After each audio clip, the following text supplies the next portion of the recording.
Do you ever worry about who will take care of the younger generations when you're gone? This is really the heart of this reading today. Maybe this is something that maybe digs into your heart. Who's going to take care of my child when I'm gone? Who's going to take care of my grandchildren? How are they going to be able to navigate this world that keeps getting more and more difficult and more confusing? And I'm not there to help them. This is what St. Paul is experiencing. He knows that he's being called forth. And ultimately, it will lead to his imprisonment and to his death. But he stayed with the church of Ephesus for these 3 years, grown very close to them. And now he's bringing the leaders together saying, I know that I am leaving, and there will be savage wolves that will appear. They will not spare the flock. There will be people coming from your own group. He's talking to the presbyters, to the bishops of the church of Ephesus. There will be some of you who will come forth and twist the truth, and will draw disciples away after them. Just think of St. Paul's heart. St. Paul knowing what is going to happen. And there's probably a temptation for him to say, I just have to cling here. I just have to stay in Ephesus because I don't want my children to be hurt. Maybe some of us say, well, I can't die. I can't go on because I need to take care of my children. Who's going to take care of them? And so this is what he says, I commend you to God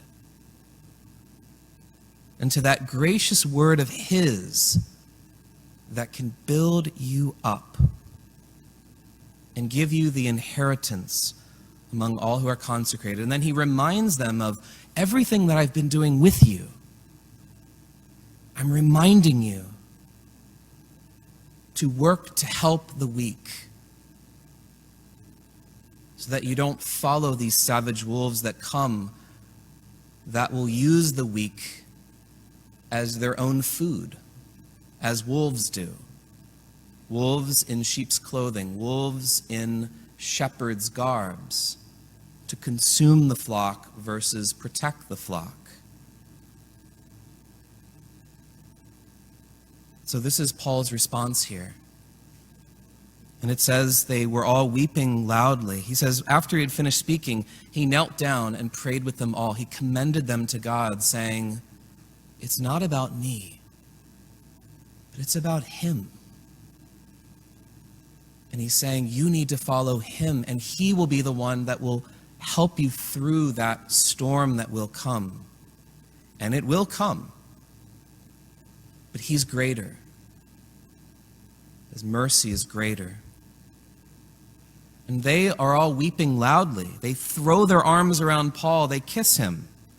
Because it says they were deeply distressed that he had said that they would never see his face again. And then they took him and escorted him to the ship. And then he went off to fulfill that mission that the Lord had called him to. You know, and I was just thinking about this too. Just even personally, the amazing gift of being here for 13 years. And I was thinking at my home parish, there have been 6 pastors that they've had during all the time that I've been here. And so what a great, amazing gift. It's kind of not sort of a normal thing that happens, that a priest comes as a scruffy young priest, and all of a sudden he just stays there for 13 years. All of my 30s were here. And so I've jokingly said I'd love to die here, not yet, but like 100 years from now, I've fallen in love with this parish. I love this parish.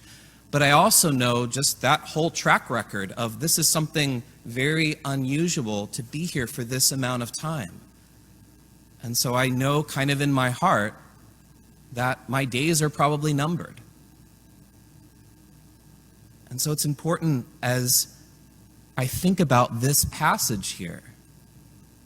St. Paul is saying, don't be drawn away, but be commended to God and live what you've been taught. And one of the things that I would be afraid of when that time at some point will come is when I hear different people say, I'm here only because of you. And I'm here because you're the church. And that is something that can be a very sad thing, because I've known different situations in other parishes, including my home parish, where once that priest is called somewhere else, they aren't necessarily rooted in the mystery here, but they're rooted in the personality of the priest. And they say, well, I'm just not Christian anymore. I'm not Catholic. I don't really need to come anymore because I don't get anything out of it because that guy isn't there anymore. And they, in a sense, make the priest Jesus Christ. They make him the Messiah. And yet what Paul is saying here is, I commend you to God. Because the danger that the enemy wants to do is to make the priest the Messiah. And then as the priest moves on, all that's been built, all that's been growing, the empowerment that's been given to the people to live out that call of being leaven in the world, it all of a sudden goes away just like that. Because just like the seed that was on rocky ground, it grew for a time, but it had no roots. And then it withered once the sun came up. And so I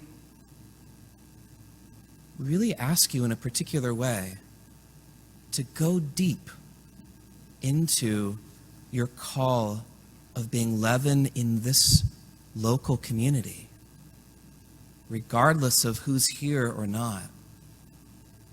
Because that time will come sometime, and you need to be rooted in order to allow the growth of what's been happening in this parish to continue and blossom, and even deeper and further with whoever's called to come after.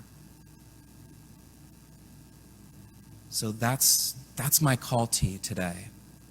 Take that to heart. Know that God is doing something beautifully through each of you. But you have to be rooted, or else you can easily be swept away.